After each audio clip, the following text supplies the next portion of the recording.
as I said, like the main thing holding back AI so far is just the distrust in AI agents. Like you can't trust them to not like do something fishy with your funds. And that's really where we come in.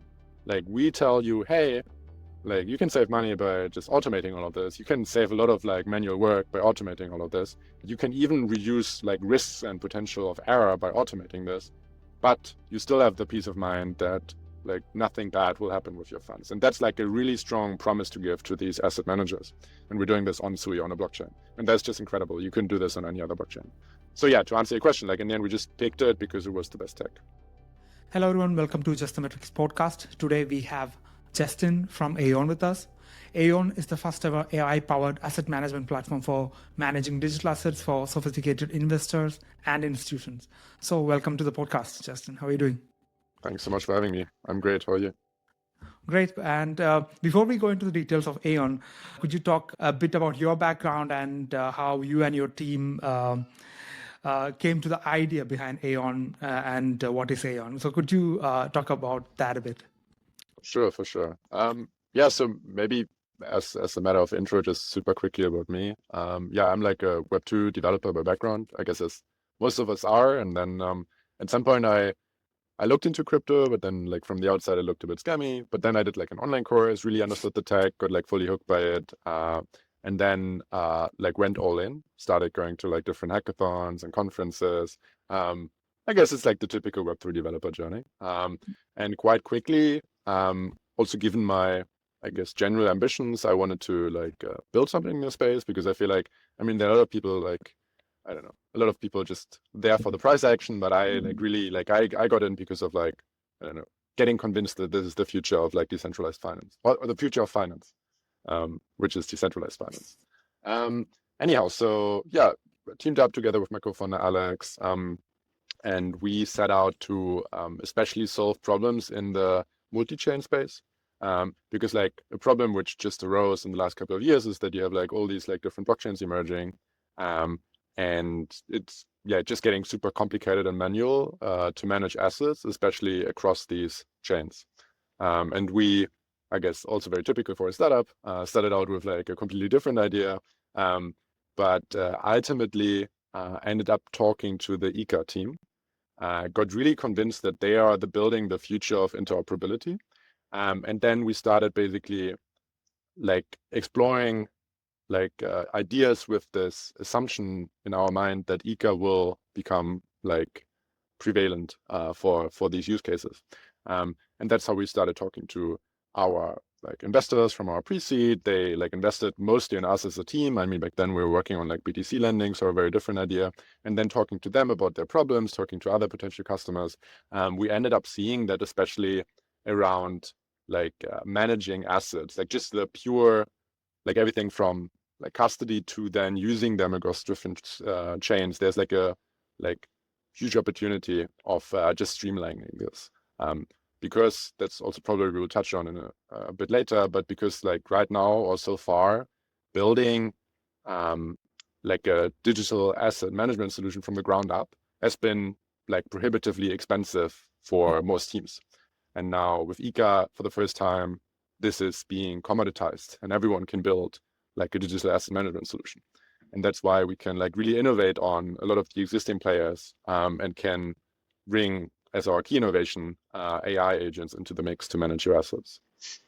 There's a lot of details there. So first, when you hear that concept, it's really hard to grasp, because you guys are building not only an asset management system, but also combining with AI and all that. So first of all, what is the core concept of Aeon? What is Aeon? For sure. So like Aeon, we always try to like see it as two parts, right? So first is you can securely like store and manage your assets. And then secondly, you can have automations and especially AI agents manage them for you while still being constrained by like your secure guardrails you set up. So in the pure sense, imagine like Fireblocks, but actually like you can use your assets effectively across different dApps, across different chains. And then ultimately also like AI agents can use it for you. They can manage it for you.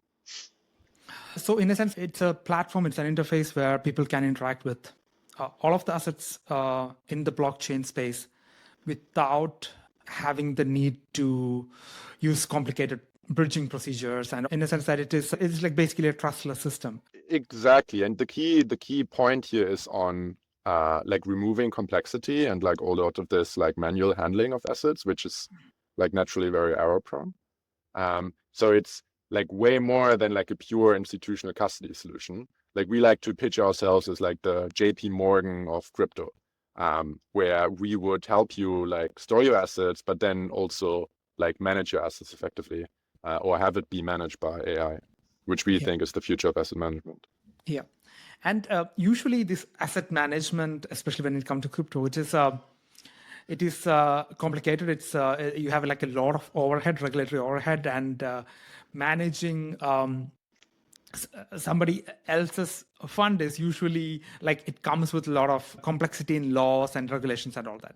So the way you are building it is compared to something like, you mentioned Fireblocks. Compared to something like Fireblocks, what you guys are doing is without a lot of that kind of overhead and complexity. So you mentioned building on Ika, Sui, etc. So could you explain in a bit more detail, like what makes it a bit more simple compared to some other products that you mentioned?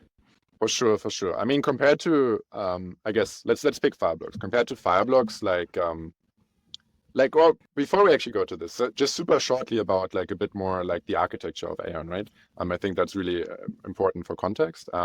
So Aeon, we have smart contracts or modules on Sui, and these contain all our business logic. So if some of the listeners have never interacted with Fireblocks, like if you have an institutional custody solution, there's a lot of things you want to manage, right? So you have everything from adding users to your workspace so that you can manage funds together, to giving them different roles, to appointing like specific addresses. Let's say these are my Coinbase addresses, these are like different, I don't know, customers or companies I invested in, this kind of stuff, like whitelisting them in your workspace, to even like then setting up complicated transaction policies where you can specify how much can be spent of what asset in what kind of situation. All of this is logic which conventionally has been stored on central servers. And we are putting now all of this on chain, on Sui. So that's the, I guess, most basic difference between us and existing players. And then in order to, I can also show this in a demo maybe later, but in order to provide a good experience, we then have, of course, like a front end on top. We have some backend services, and then we have like a mobile signer. And then when you want to do something in our product, you would come to the website front end, you would request something, and then you would approve it on your mobile signer. And now this enables us to be very different from existing players, especially regarding like some of the complexities involved, as you mentioned.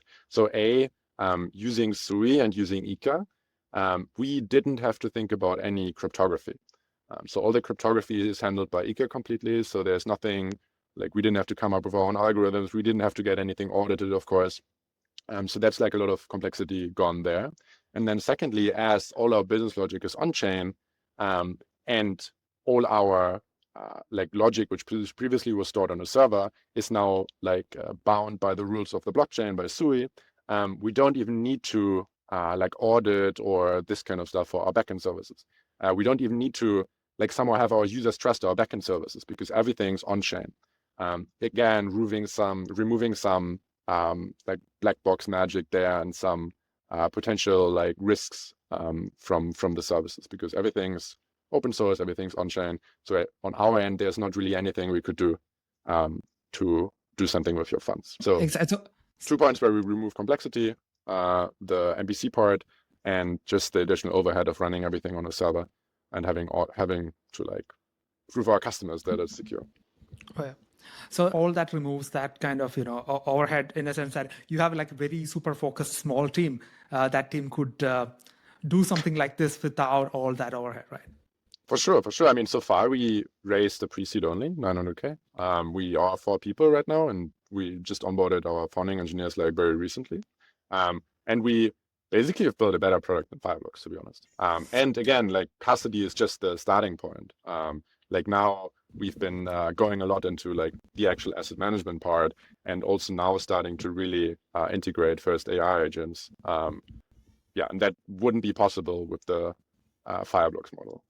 So first of all, where does AI agents fit into this asset management tool? Plus, as a follow-up, we are just hearing what AI agents can do, and this the narrative of AI agents, even in Web2 space, it's just starting to form, like in a couple of months old, and you are already doing something with AI agents. So first of all, how you are integrating AI agents, and what was the process involved in that? Sure. I mean, like for us, like again, my co-founder and I are very much like first principles like driven. And if you think about what an asset manager does, right?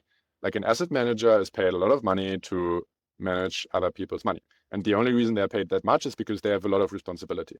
But the actual tasks they do are relatively straightforward. Like it's one of the, like, I don't know, in my opinion, one of the lowest hanging fruits for AI agents, if you can remove like some of this distrust against AI agents, but we can talk about this in a second. But yeah, more specifically, what does an asset manager do? Well, an asset manager has to like create like a portfolio of assets based on certain criteria. They then, especially in crypto, might want to use this across different lending protocols, or generally speaking, different yield protocols. And then they also have to like implement certain risk management. So what if the price drops too much? What if this protocol is hacked? They have to react like sometimes quickly, of course. But generally speaking, like if you have enough data, like that's quite easy for an AI agent to do. Like in the end, the main problem is getting all the data and like creating like a streamlined interface for this. But once you have this, the actual like agent logic, or the agent logic, so the complexity involved of like building the agent behind this is not that hard. However, as I said, the main thing holding back agents from managing already like trillions of crypto dollars is that right now it's not possible to set up guardrails for these agents. This means that now, let's say if I give 100K to an agent to manage, like maybe the agent hallucinates. Maybe someone has like an interface to the agent to somehow like text with them and be like, hey, give me the money. And then all my money is gone. So you can't really, especially with the hallucinations and everything, trust these agents to not drug you, right? So there have been actually some interesting experiments on Twitter as well, where someone would create an AI agent, give it like 100K and be like, hey, your only task is not to transfer out this money, right? And then they created like an interface for others to like prompt engineer this agent, like talk to this agent. And at some point always, no matter how well or sophisticated the initial system prompt was, always someone managed to break this AI agent and like steal all the money. And that shows that, like, at least for the foreseeable future, you always need guardrails in place about the maximum thing or the maximum amount like your AI agent can spend, and more exactly what they can like spend it on. And that's exactly where Aeon comes into play, because we don't only offer you to set up an AI agent, we also give you the guardrails, meaning you can specify policies that this AI agent can only spend your money on these 4 protocols, only these assets up to this amount. And this is enforced again on Sui. So no matter like whoever tries to manipulate the AI agent, like they couldn't do anything which you didn't specify before. So imagine in the future, you are like the general partner at the fund, and you just have like 10 agents working for you. You like specify all the things they can like do to the maximum. And then you have the peace of mind that they like manage your money probably way more effectively than any human could.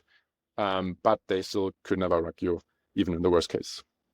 So how can we be so sure about those guardrails? So what are those guardrails in that sense? And what makes you say for sure that the guardrails will be adhered by this agent? So that's what you need Sui and Ika for. So in the end, all our wallets, which you would create in Aeon, are actually Ika MPC wallets, meaning that no one ever would have the control over the full private key. The private key would always be split up in 2 pieces. One is with the user and one is with the network. And the network only signs if our Sui smart contract approves it. And then the user has to countersign so that they can also be sure that even if their network wanted, they couldn't just like steal the funds. Imagine all nodes collude or something. And this gives us 2 interesting properties, right? So first, we can now set up rules on Sui, what can be signed and what can't be signed.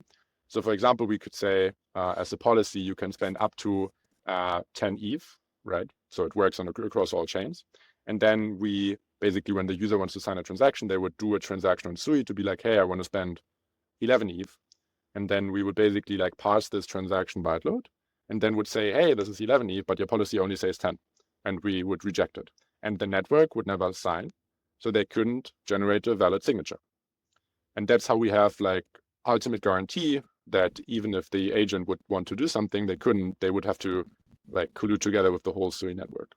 And then the second point here with Ika, the second share, which is with the user, this ensures that on the other hand, also the network can't just steal the funds, which is an interesting property because if you think about, I don't know how much money is staked in Sui right now, but like if you only rely on economic security of the network to not steal your funds, like it's really hard to scale. Like if we think about like us wanting to manage like all the future like digital asset industry, that's going to be trillions of dollars. So you would need trillions of dollars at stake in Sui in order to always have a higher stake than like the money being custodied. With this user share, you remove this requirement because let's say you have like $1 billion staked and $1 trillion under custody. Well, even if the $1 billion, like all the nodes want to collude, like they could only sign the server side, but the user has to co-sign, which makes it super scalable for custody. Because like the beauty of blockchains is that they are state machines. So even if like all Ethereum nodes would want to collude to steal your Ethereum, actually they could never produce a valid transaction on the Ethereum blockchain, rugging all your funds, right? Because like cryptographically, you have to sign this with your private key. So like within one blockchain, you actually have less of a problem with like economic security around stealing funds. It's more about like censoring. But the thing is with multi-chain conventionally and with all existing multi-chain approaches, you sign transactions on other blockchains, meaning that there you can actually produce valid signatures. Like all other existing MPC networks out there, except for Ika, can on their own produce a valid signature on all chains. So not to drop any names, but let's say you have like a random other MPC network, you store like $1 billion in Bitcoin. Well, if the network doesn't have $1 billion stake, they literally have an incentive to just sign a message to all, like steal all your funds. And that's just a simplification. Like actually the incentives are way worse. Like, I don't know, like they could steal your money way earlier, even if they have a lot of money at stake. So that's like a significantly worse problem for these multi-chain applications than if you're thinking about just one blockchain. Sorry, And one thing that made this whole interchain space very complicated and the big hacks result from it is because of the like this trusted bridges, right? Like wormhole hack. All this happened in the last years. And now you mentioned like Ika is like a interoperability protocol, like trustless interoperability protocol. So what is the fundamental difference between some of these MPC networks or the bridges and compared to Ika? Yeah, it really depends on how you use it. Like for custody specifically, as I explained our setup, it's like a 10x to like basically existing solutions because you never had this property that the user could hold part of the key. Compared to existing bridges and lending protocols, there you run into, I mean, there are options to make it more secure, but it's definitely like a more elaborate setup you have to create there. So like as you were asking about the key property that's different, well, with Ika, you have this user share.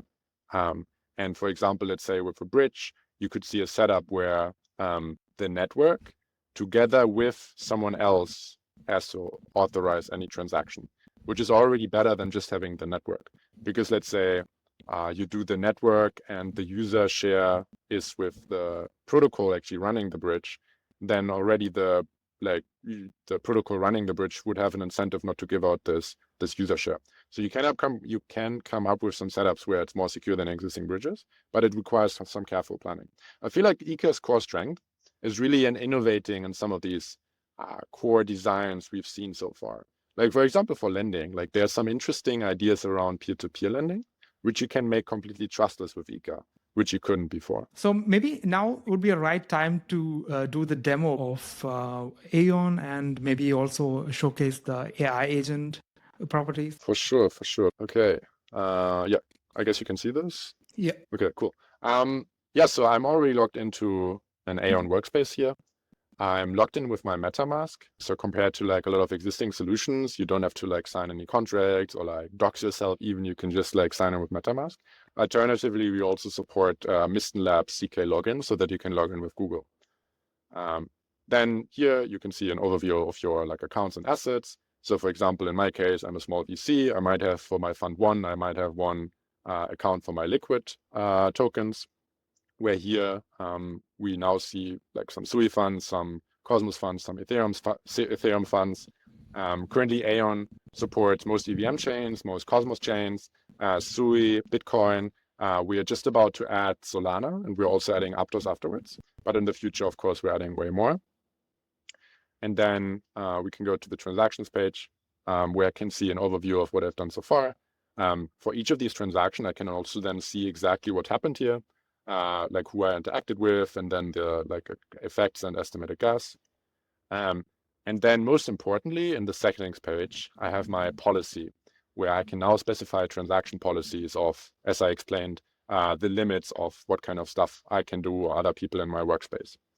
And here, most interestingly, let's have a look at rule 2, where I can now say that, hey, only agents can initiate these transactions. They can spend funds from any origin, but they can only interact with these certain dApps. They can use any dApp, any asset, and they can only spend it up to this amount. And then if this rule matches, then in this case, it should be auto-approved. So like imagine this to be like, I don't know, an agent managing your funds across these dApps. They could just like go on, do their like stuff, whatever they do. They could never rug you because they can only interact with these protocols, and they can only spend up to 10K here. So that's like, again, as I explained, a really powerful property. Yeah. Now let's see this in action in our dApp store. I have a couple of dApps open here. Let me just open the new tab page first. Here we have some like highlighted dApps which you can interact with. You can also enter any URL. So for example, you can just say you want to go to 1inch, and then this opens here. In this case, let's just do, let's say we can just unstake some Sui.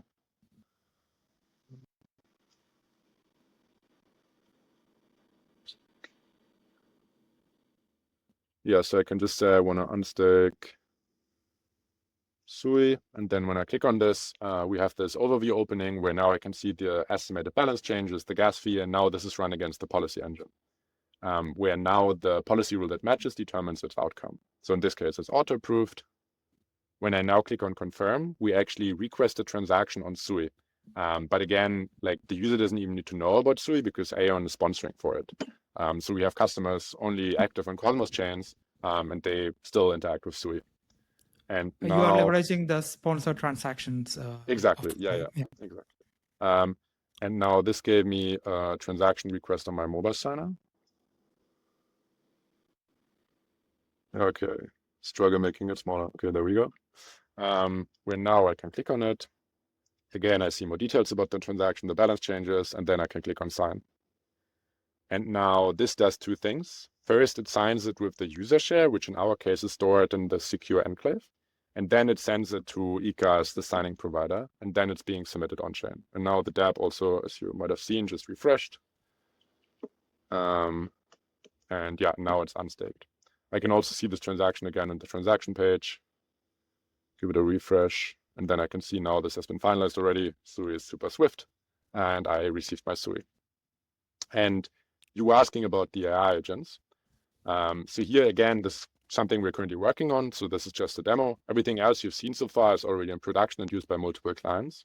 But just for as a visualization for the AI agents. So here we already have two active. One is managing a basket of crypto assets where, for example, the task for this agent was to get assets with a good P/E ratio. And then they would automatically change their allocation over time. And then they would also generate reports about what they did and why they did it. Or like as a second example, you could have a sell position agent where based on like a stop loss, they would sell your assets when it's necessary. And then, yeah, any questions so far? So how can I customize the AI agents? Like, can I ask this AI agent to, okay, give me some options where I get like really good yield, but without having like a lot of risk? Or how can I customize this AI agent, like kind of risk tolerance? So how can I set all that very in a personalized way? For sure, yeah, great question. As the next thing I can talk about. So that's like so I just started creating a new agent where now you get what you are maybe used to with existing AI setups. So you have a chat window where you can basically say what you actually want to do. So let's say I want to deploy my treasury. And then this agent would ask me for the account I'm spending money from, the maximum amount. And then I could also say what I actually want to do. So yeah, let's use your example. I want high yield, but low risk. And then this would now prompt the agent to give me some strategies where they would use strategies across the like whole DeFi space, including, for example, lending, where now when I click on any of these protocols, they would show me more information about it. They would show me some like involved risks here with details about it. And then the main thing is that I could also iterate on the strategy together with the AI agent, right? So for example, I could say, okay, lending looks great, but could we also include Ethena? And then the agent would now show me strategies including Ethena. And like also suggesting different alternatives. So for example, here one where I have a higher APY, but of course also a higher risk. And then when I'm happy with this, I can just scroll down here and then I can pick between automated and manual. Manual basically means that the AI agent would like come up with good transactions to do. And then I would get a request on my mobile signer to actually do the signature. Or as a key innovation also, they could do it fully automated. So this is also something you could never do in a centralized setup. But with our setup of having a decentralized network together signing with the user, we can actually enable the user to share their user share with a like trusted signing environment, a TEE, where now the agent, if they are within the guardrails, could just initiate a transaction which would then be signed by the signer without even the user having to touch this. And so in this case, if they select automated, this would just adjust the policy we've seen before and now add this suggested strategy. If I click on confirm. Could you make also a demo of initiating transactions on other blockchains? That would be pretty cool, because that is one of the most interesting part. Like you are signing the transaction on Sui, but you're making a transaction on other blockchain. So could you please? For sure. I mean, I can just transfer something on or swap something on Uniswap, I guess. And could you also explain what happens in the background when you do that? So that would be like what happens where. That would be pretty cool. Okay, sure.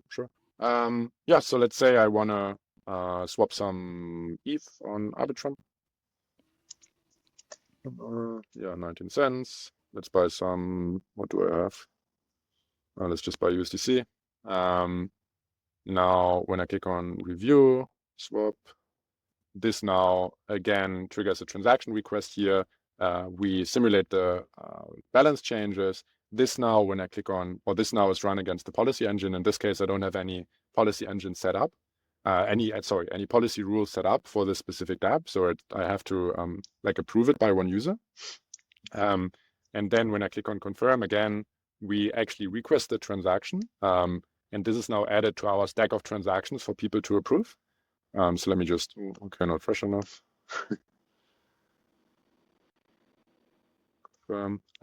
So once this is added now, again, I get a request on my mobile signer.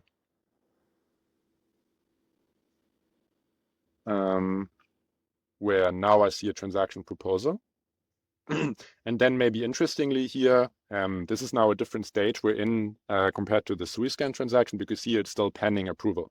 So depending on the policy I pick, now people would have to approve it. Every vote, again, is a transaction on Sui. So in this case, yeah, I approve. And then once this now goes to the policy engine, I actually get a signature request to now sign the transaction. And now that's probably the step which is most interesting. When I click on sign here now, before I click on it, let me just explain this. When I click on sign here now, the transaction is first assembled on the Sui blockchain. So we're actually doing byte blob assembling on Sui. So Ethereum has like a certain standard how they expect the transaction to be. So you have like the data field, the to, the from, not the from, the chain ID, the value, and so on in one long byte array. And that's what we're actually assembling on Sui to make it trustless and to be able to enforce the policy rules on Sui. So when I now click on sign, this is actually what happens now. So first I do a transaction on Sui to assemble this transaction, and then I sign it with the user share in my enclave. And then I send it to Ika to sign. And then as you see, it's submitted to the dApps, and I swapped it. So you basically made a transaction on Ethereum using Ika and Sui. Exactly, and we can also check this out. So here in this case, again, I can see what just happened. Currently, it's still mined only, and then when I click on it, we see RBScan opens, and I can see the exact cache and what's being happened. This is so cool. This is how actually interoperability should be. Like it's all trustless. It's all transparent, and you can just and the UX is pretty cool. So thank you so much for the demo. And going back to the question of, like you mentioned in the beginning, you were a Web 2 dev, and then at some point you started building on Web 3. And what was that like mental model in selecting where to build and what to build? Yeah, for sure. I mean, like in terms, like my co-founder and I, we were never like focused on any particular blockchain. Like I do feel like that a lot of the, I don't know, like some blockchains who are just focused around providing like a good hype, like I don't think they will survive that long. So also with Sui, like we never picked them because they were cool. I mean, they just got cool, like I guess end of last year, like end of 2024, when the price rose. Yeah. But then again, like they, like from the beginning, had like one of the best tech stacks compared to a lot of other blockchains. So for us specifically, when we started working together with Ika, like their architecture is also quite close to Sui, like because it's a great architecture. So for us, it was also natural to pick Sui as the blockchain to put our smart contracts on. So in this case, yeah, like why is it great? Well, because we, as you've seen, we have transaction sponsoring, we have Google login, we have like a really secure type system for smart contracts. Like our contracts are super complicated. You could never build them in Solidity. I mean, you could, but you shouldn't, because it's just like we're doing raw transaction assembling on Sui on a blockchain. That's normally something where you have like a TypeScript library, like 10 megabytes, which does this for you, right? And we're doing this on Sui on a blockchain, and that's just incredible. You couldn't do this on any other blockchain. So yeah, to answer your question, like in the end, we just picked it because it was the best tech. And that's like in the end also with, as you've seen with our ecosystem support, we're not like particularly specific about Sui. Like we don't care about like Sui as an ecosystem. We care about Sui because it has the great tech. So yeah, that's how it should be, right? I mean, if you build it with Solidity, would you be able to like sleep like peacefully in the night? Or probably not, right? I don't know. I mean, especially for the hackathons, like that's how my co-founder and I started. We went to like all the ETH Global hackathons, and ETH Global is also very like Ethereum focused. So we always build like in Solidity, and it was fine, but it's like very, I don't know. It's like it feels very hacky, and for hackathons it's great, but like everything else, yeah, not so much. Yeah, like this Bybit hack that was happened, like the 1.4 billion. It's like or like Kyber swap hack. So you see the margin of error is so like you can never be 100% sure. For sure. I mean, the Bybit hack was like a really good example for like our product as well, or where our product could have been useful. Because I guess there are like two things, like like the authority. I'm not quite sure about the exact details, but like in the end, the authority over the Gnosis safe was just transferred to someone else, and then they could do whatever they want. Like for us, all of this is like you couldn't just swap this out by just one signature. Like that could never work. Like it's always multiple signatures, and like again, everything's like with a much stronger type system. And then secondly, you also couldn't just like sign a transaction and then all your funds are gone. Like all of this is enforced on chain, how much can be spent and on what. So as long as you have like a strict policy in place, like this could never happen with us. So you said you were a Web 2 dev. So this is interesting in a sense that we always talk about Web 3 only has like around 20,000 devs. Web 2, even Java itself have millions of devs. So what were the languages that you used to code, and when you started coding with Move, what was that learning process look like?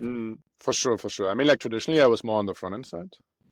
So I guess my front end stack didn't change that much to Web3. So it's still like the good old TypeScript plus React and all the frameworks, whatever you might have. I mean, on the Move side about the learning curve, I mean, luckily I would say, like my co-founder and I, we looked into Rust quite a lot for some of like our other ideas, and therefore we got quite good with Rust over the course of like 1-2 months. And then if you know Rust, like Move is easy, because Move is, as you probably know, is just like super inspired by Rust. So there are just some Sui specifics, I guess, you have to understand, but then you're like up to speed quite quickly. Oh yeah. But Rust is very complicated to other languages, that's for sure. So I think Solana uses Rust. What's the similarities between Move and Rust? So we didn't do much in Solana. Like we looked into Rust more as like a backend language. Okay. Like we were working on like a market making bot in Rust. Okay. So that's why we looked into it. So I don't have too much exposure to like Solana smart contract programming. It's like, I don't know, I couldn't say how like a Move module is that much different to like a Anchor program. Okay. One of the core reasons why sometimes building on Web3 is so difficult is that because of the audits involved, it's all expensive. And, you said that you could build this product by raising like relatively low amount of funds in a sense. How much did this Sui stack help you to in that sense, help you to build with a very focused team? Sure. I mean, like in terms of DevEx, I mean, Sui has a really great DevEx.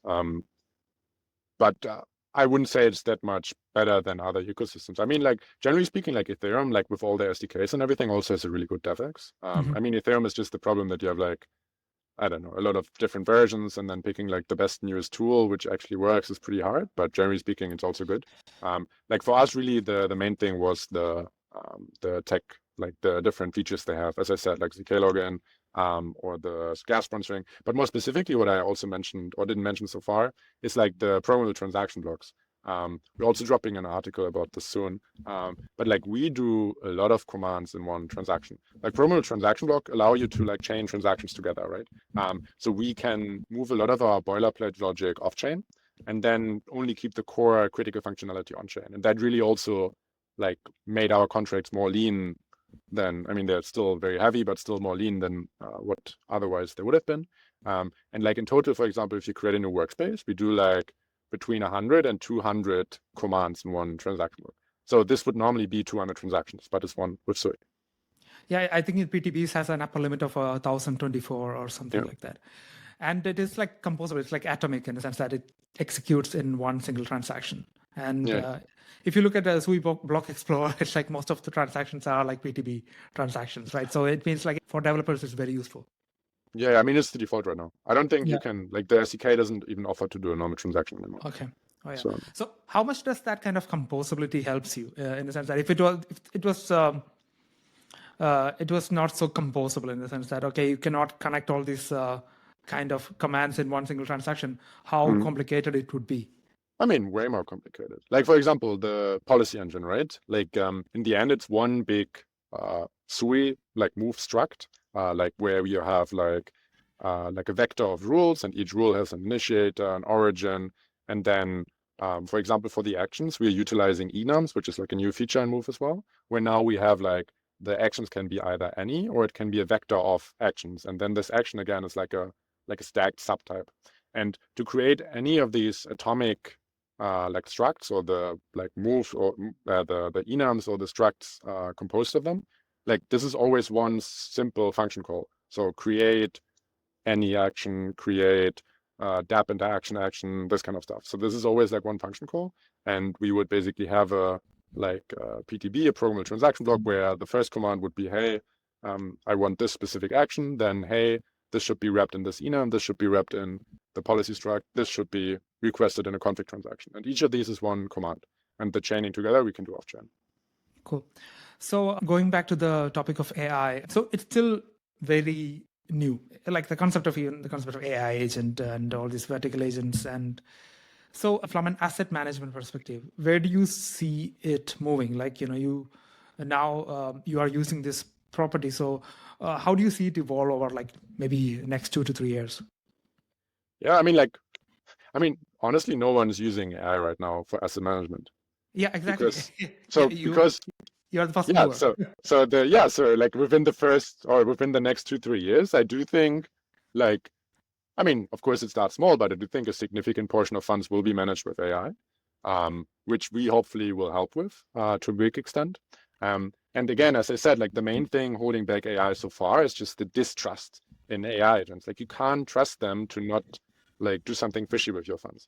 But like this is really the unlock we provide, right? Like as long as you have these guardrails in place, like what's the worst case that can happen? Like then it's fine, right? Like of course they will maybe do a worse trade than you would have wanted them to do, but there's also something a human would do. Like in terms of the complexity of the tasks, like it's definitely possible for the current like state-of-the-art AI models to do all of this. So it's just a question of like, what's the worst case? Like, how can you make this compliant for the people giving you money, right? How can you ensure them that, I don't know, you're just like gambling their money with like the new fancy AI tech, right? And that's really where we come in. Like, we tell you, hey, like you can save money by just automating all of this. You can save a lot of like manual work by automating all of this. You can even reduce like risks and potential of error by automating this, but you still have the peace of mind that like nothing bad will happen with your funds. And that's like a really strong promise to give to these asset managers. For example, we have some like people LPing, some clients LPing, and they like twice a day like go to these dApps, move their ranges around, like claim their yields, put it back in. So it's like, I don't know, they're doing like 20, 30 transactions a day, right? And that's like all manual work. But in the end, it's like super easy to automate, right? So like in the end, like they, like for them specifically, they're also doing a lot of the things based on, I don't know, like looking at the current data and then making like more like an intuitive decision. So it's really something where you couldn't set up like static rules to automate this, but it's more like a, like I wouldn't call it gut feeling, but it's more like a not a sharp decision. And that's really also where AI may shine by having this flexibility of just making like a best guess estimate what to do. So again, like it's a great fit here for them. The obvious question is like, when can people use Aeon? Like, is it already live, or when are you going live? For sure. I mean, like what you've seen in the demo, like all of this is live. Like we have like $100 million in soft commitments, which we're now onboarding over the next couple of months. We've onboarded some first clients already successfully. Like our contracts on mainnet, we're audited, we're pen tested. We're going through a second audit and SOC 2 right now. So the only thing that's currently not live is the AI part. That's what we're now tackling after setting up all the fundamental work. Okay. So, like, what does the business model look like? Is it like a permission product where you have to explicitly give permission for some, like, customers use it, or anybody can use it through the interface? No. I mean, like our vision really is to, like, or our expectation is that custody will become commoditized as it is in Web 2 as well. Like no one should have to pay like thousands of dollars to like custody their funds. As an ecosystem, pay millions of dollars to be integrated. So that's definitely one thing we're removing in terms of friction from the current market. And we do think that in the future, everything will be monetized through services as it works right now in the traditional finance world. So that's also why we're leaning strongly towards all these asset management features, such as AI agents. So our business model will be around, just like when you make money using our tech, we take like a cut from it in one way or another. So I want to use Aeon. So what's the path? Like, how can I use it? Sure. I mean, right now it's still the best to just get in touch with us, because right now we're still in a like beta testing stage with our clients and like testing out the AI features and everything. So yeah, right now just DM us on Twitter, or I don't know, we can also maybe share my Telegram here in the podcast. And then just connect with us. We're like happy to give you like a onboarding session, like get your feedback for sure, which is like really valuable for us right now.